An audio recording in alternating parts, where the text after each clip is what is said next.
Nosotros somos trabajadores y trabajadoras de la economía popular, todos los días nos levantamos a trabajar, nos tildan de planero, nos tildan de vago, de que estamos esperando algo del Estado, es mentira. Nosotros esto que cobramos se llama un potenciar trabajo, es 40.000 pesos lo que cobramos de potenciar trabajo.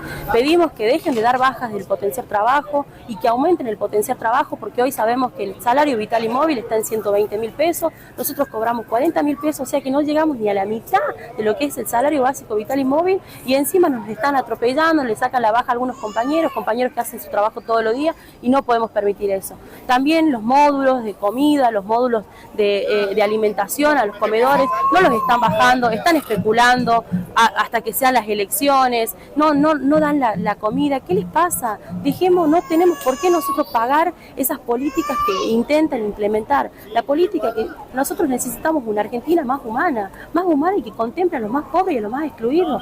Basta de contemplar a los más ricos, de no querer sacar o tocarle el sueldo a los más ricos. Toquemos el sueldo de los más ricos o que paguen otro impuesto a los empresarios. No podemos ajustar a los más pobres como la salida de este país. Nosotros, nuestra economía, tampoco la vamos a gastar con esos 40.000 pesos ¿a dónde? Al barrio la gastamos, a la señora que tiene el kiosco en la esquina, al señor que tiene la carnicería a la vuelta. No especulemos más con los pobres, no podemos ser quienes pagamos los platos rotos de la economía, de la política y de lo social en este país.